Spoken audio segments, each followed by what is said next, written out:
अस्सलाम वालेकुम वरहमतुल्लाहि वबरकातुहू। डियर स्टूडेंट, खैरियत से हैं। Electronics second year measuring instrument का चैप्टर नंबर 7 हम लोगों ने स्टार्ट किया था। इससे पहले एक लेक्चर में मैं CRT के बारे में स्टडी करवा चुका हूँ, लेक्चर भी दे चुका हूँ। असाइनमेंट आपको पहुँच गई होंगी। मेरी तरफ से नोट्स हैं, आपने असाइनमेंट उसको लाजमी मुझे व्हाट्सएप पे फीडबैक देना। ये असाइनमेंट की शक्ल में मुझे जब फीडबैक मिलती है तो मुझे पता चल जाता है आपको किस हद तक बात समझ आ गई है। तो डियर स्टूडेंट, आज हमारा जो लेक्चर है वो ऑसिलोस्कोप में CRT के बारे में था। जो इससे पहले ये कोर्स आउटलाइन आपके सामने मैंने इसको पेज को खोला, ये CRT थी जो पिछले लेक्चर में हम लोगों ने इसको स्टडी किया था। तो आज CRT के वो एक्सप्लेन करने के बाद आज हमारे पास जो है वो है ऑसिलोस्कोप के बारे में। ऑसिलोस्कोप क्या है, इसके कौन कौन से फंक्शन मौजूद होते हैं और इसको हम कैसे आपके सामने इसको कैसे ऑपरेट करते हैं। बेटा, ऑसिलोस्कोप एक ऐसा इंस्ट्रूमेंट होता है जो किसी भी इलेक्ट्रिकल सिग्नल को विजुअल में डिस्प्ले करती है, यानी तस्वीरी सिग्नल में कन्वर्ट करती है। अब उसके आउटपुट पे जो डिवाइस यूज़ की जाती है, जो डिस्प्ले करके हमें दिखाती है, उसको CRT कहते हैं। और पीछे जो सिस्टम इस्तेमाल किया जाता है उसको ऑसिलोस्कोप का नाम दिया जाता है।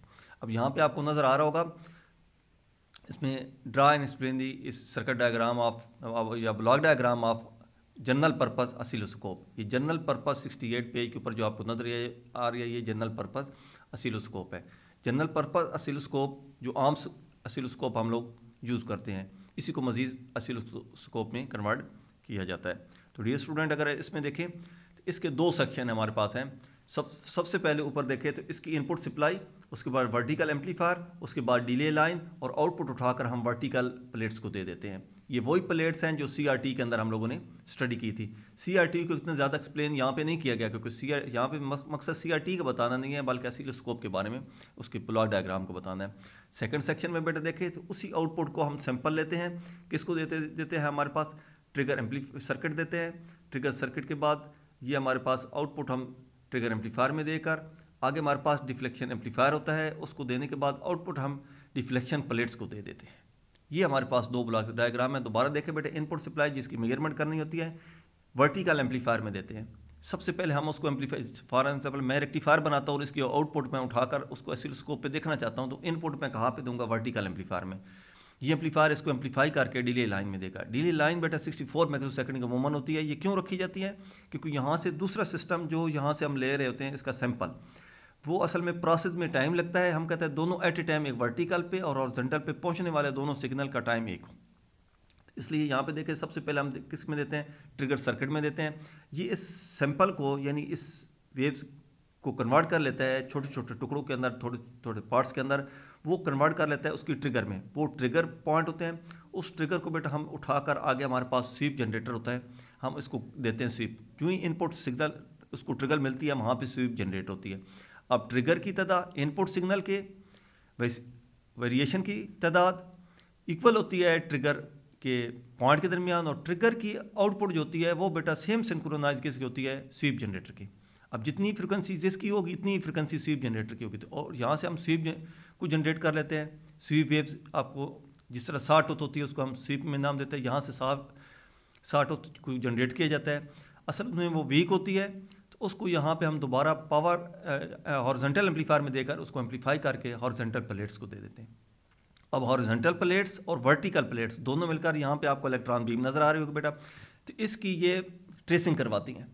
इलेक्ट्रॉन बीम पे नेगेटिव वोल्टेज होते हैं, यहाँ पे ये फील्ड क्रिएट होता है वर्टिकल से भी, और हॉरिजॉन्टल प्लेट्स होती हैं ये बेटा डिफ्लेक्शन प्लेट्स होती हैं। कॉइल यहाँ पे इसकी वाइंडिंग की जाती है। इसको जब हम इनपुट ये सिग्नल वर्टिकल हॉरिजॉन्टल आकर जब हम इसके ऊपर अप्लाई करते हैं तो ये मैग्नेटाइज हो जाती है।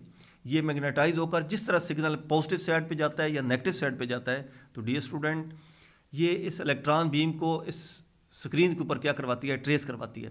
और उसकी ट्रेसिंग से सेम वही सिग्नल जो हम इनपुट पे अप्लाई कर रहे हैं आउटपुट पे हमें डिस्प्ले नज़र आता है।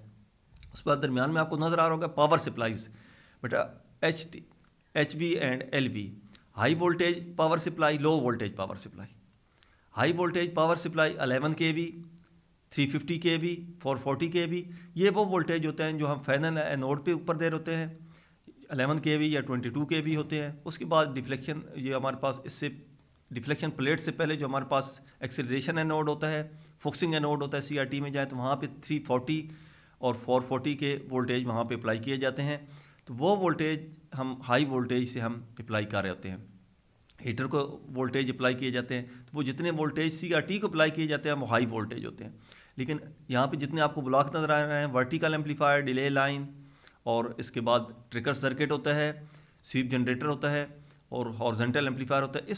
इनके अंदर ट्रांजिस्टर सिस्टम को, डिवाइस को ऑपरेट करने के लिए जो हम पाइसिंग के देते हैं, वो वोल्टेज लो वोल्टेज से दे रहे होते हैं। तो ये हमारे पास हाई वोल्टेज और लो वोल्टेज की लाइन होती है। आपकी मर्ज़ी, आप उसको लाइन से ड्रा करके उन ब्लॉक्स तक उसको ड्रा कर भी सकते हैं, या सिंपल जिस तरह डायग्राम बनाई गई है इस तरह आप इसको लिख सकते हैं। तो बेटा इसको अच्छी तरीके से स्टडी करना, ये हर एक पॉइंट के बारे में नीचे एक्सप्लेन भी किया गया है। अब देखिए CRT क्या है, जो इनपुट पर लगा है, वर्टिकल एम्पलीफायर है, हॉरिजॉन्टल एम्पलीफायर है, ट्रिगर इसको सर्किट है, जिसको हम यहाँ पे श्मिट ट्रिगर का नाम भी देते हैं। अमूमन इसको ट्रिगर सर्किट बोला जाता है यहाँ पे, ठीक है।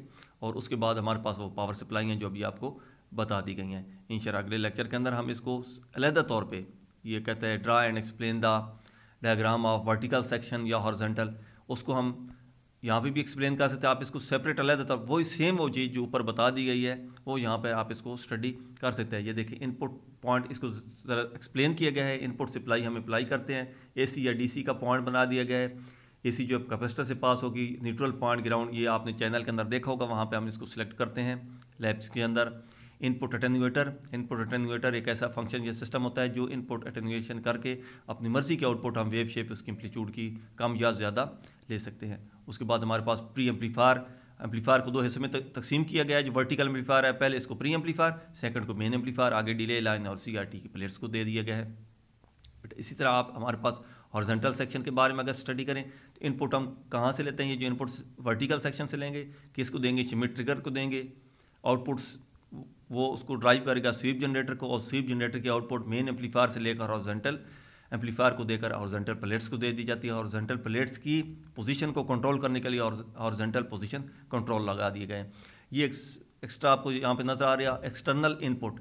एक्स्ट्रा इनपुट देकर, टीवी की इनपुट या कोई और इनपुट देकर हम अपनी मर्जी की भी इसको कर सकते हैं। यानी इनपुट सप्लाई हम वहाँ से, श्मिट ट्रिगर वहाँ से ना लें, लेकिन अपनी मर्जी से भी हम इसको ट्रेस करवा सकते हैं इनपुट सप्लाई को, बजाय हम श्मिट ट्रिगर और इनपुट सैंपल लेने के हम एक्सटर्नल बैरूनी तौर पे हम इनपुट सप्लाई देकर हम इसके आउटपुट को ड्राइव कर सकते हैं। तो वो बेटा यही वो इस सेक्शन है जो यहाँ पे इसको एक्सप्लेन किया गया है। इंतहाई अहम टॉपिक है, पेपर में बहुत ज़्यादा आता है बेटा, अच्छी तरीके से स्टडी करना।